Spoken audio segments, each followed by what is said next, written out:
Hey guys, Naeem Tryman here again. Today is day 11 of the blog series that I'm doing on my book, Praying for Peace, A Journey to Serenity, which is my memoir. I'm going to cover chapter 11 and chapter 12 today. Chapter 11 goes kind of quick. In the book it's not, but when I talk about it, there's a lot of details in there. But the fact of the matter is that my drinking was becoming incredibly problematic. And when we left off, I think I was just starting to get into the swing of things at the fire department, but I was getting a bad reputation.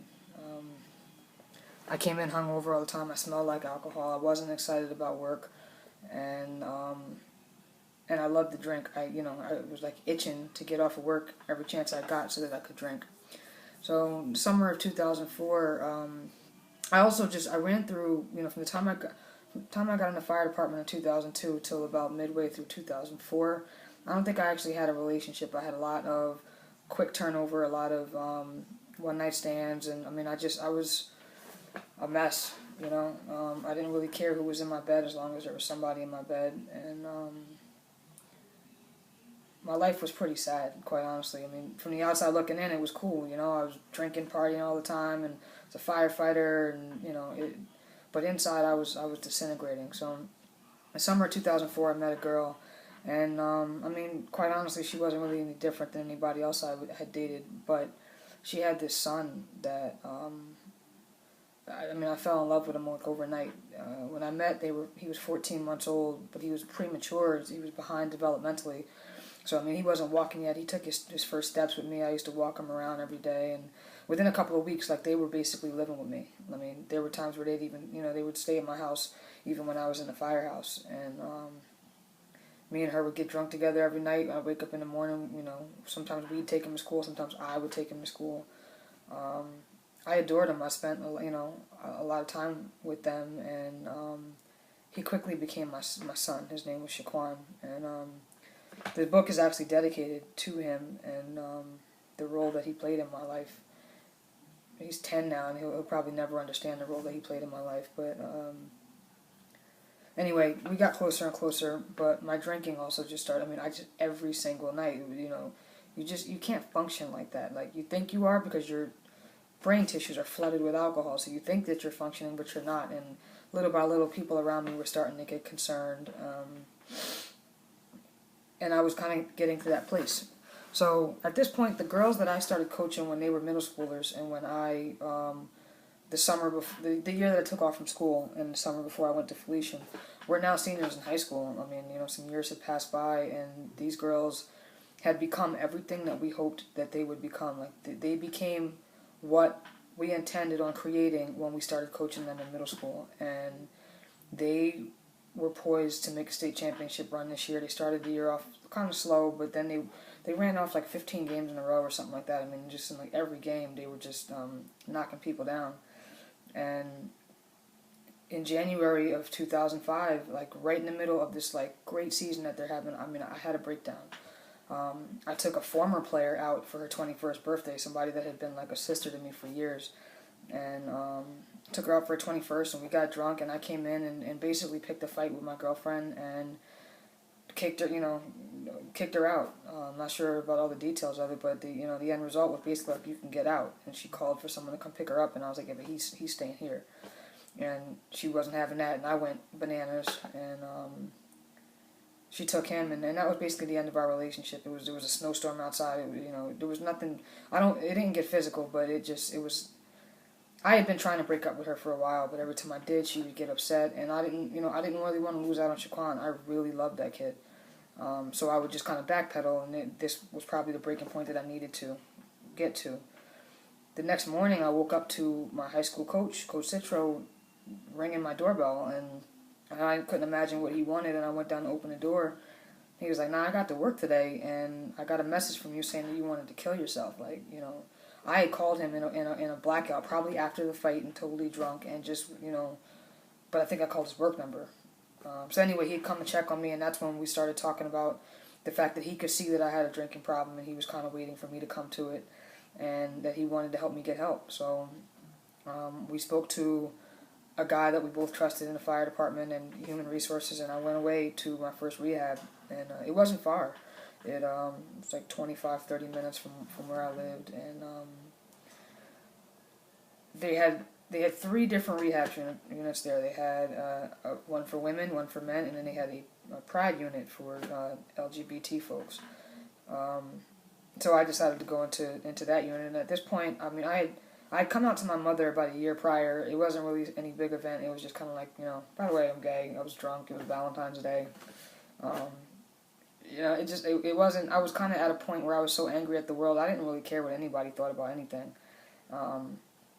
It didn't make me like a deviant, but it just, I was going to be the best person that I knew how to be, and all the pain that I was in, and people were going to deal with it or they weren't, and I didn't really, didn't care.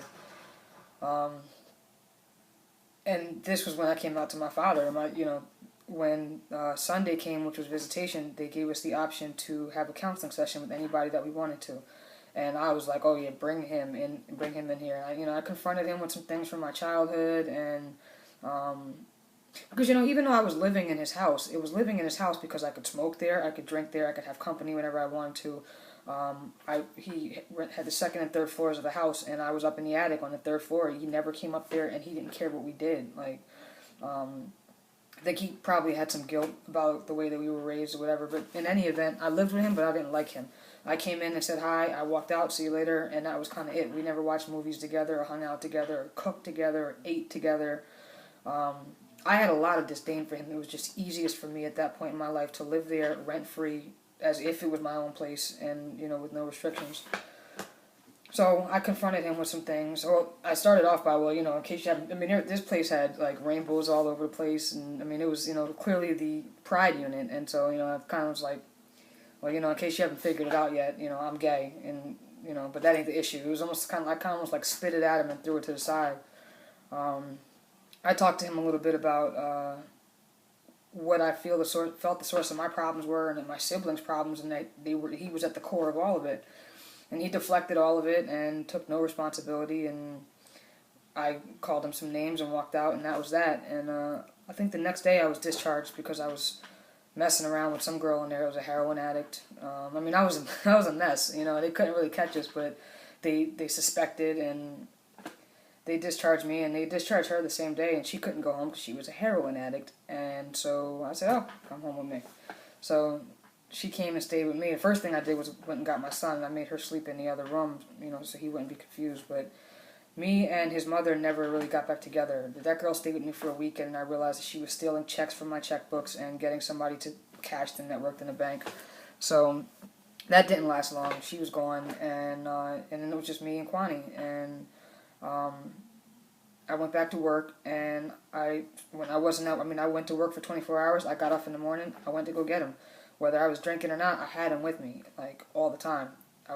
The day I got off, the next day, and the following day, and the night before I went back to work, I would bring him back to his mother. And that went on for the better part of a year and a half. And if I took a day off, he was usually with me for that too. There were no circumstances under which I didn't want him with me. I went back to coaching basketball, and the girls were really on a run. They went on a state championship run. They started, the playoffs started, and they were kicking ass and taking names. And right as that started, I got a phone call and found out that my uncle had been found dead in his house in Mississippi. It was my father's only sibling, his only brother.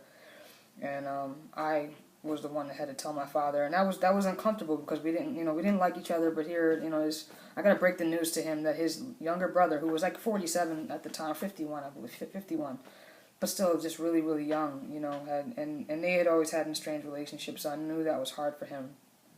So we went down to Mississippi and we buried my uncle, and there's more detail about that in the book, but that was just kind of like not the blow that I needed at a time where I was already in such turmoil.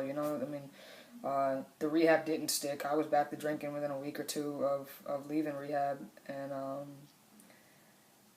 but I was doing it in secret because I had made this big show. When I went away, I cried. I had a meeting with the girls. I told them that I was really sick and I needed help. They beat like one of the state powerhouses while I was away, and they dedicated the win to me and wrote me a poem. And so I I couldn't let people know that I had failed, that rehab hadn't worked. So I was drinking really, really in private. Um, we won the sectionals, and we went to the group championships, which is like it's like the top, maybe like top 12 teams in the state or something like that. Each group has a playoff for the tournament of champions. I think it's 12 teams, and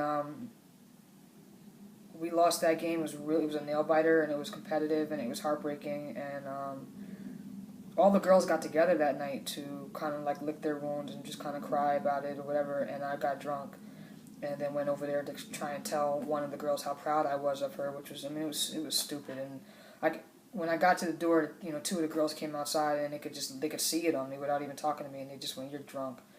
And turned around and walked in the door and slammed the door, and left me standing on the doorstep. After that, I started drinking more, and I got a new girlfriend. She lived in city outside of Newark called Irvington, which is really, it's no better than Newark. It's a bad area. It's, you know, heavily gang infested and drug infested, and I didn't care. I mean, inside I was just starting to feel completely miserable. I mean, I hadn't really done anything to come to terms with my childhood, with all the murders, with the car accident, with my sexuality, with my family issues. I failed out, you know, now I was drinking to deal with it. I, you know, failed out of school, gotten this wonderful job that I was not passionate about and couldn't see myself doing for 25 years, but that I didn't know how to get out of it. I mean, you know, I had my shots at college and I blew that, so how was I gonna turn my life around now, you know? And that's pretty much where chapter 12 ends. I did 11 and 12 together. Things really hadn't gotten that dark for me yet. The drinking was becoming problematic, and my depression was manifesting itself. But this is where things really started to get thick for me. Rehab hadn't worked. I had another failed relationship. I had let these girls down that I had poured my heart and soul into for the past 5 or 6 years. I mean, the way that they looked up to and respected me mattered in my life. It was like having trophies on a shelf. I mean, it meant something to me, and I demolished that the night that they were already devastated over their senior year coming to an end as far as their basketball season. So I mean, things were now. It was, you know, I wasn't hiding things so well anymore. I mean, people had been kind of concerned about me drinking, but I was, you know, I was functioning, and now it was really, you know, the rehab hadn't worked, and people didn't really know about the rehab, but they were about to find out, because there were going to be more, and there was going to be a lot more pain on my behalf before I was anywhere close to being prepared to submit my will. So I'm going to that tomorrow. Take care.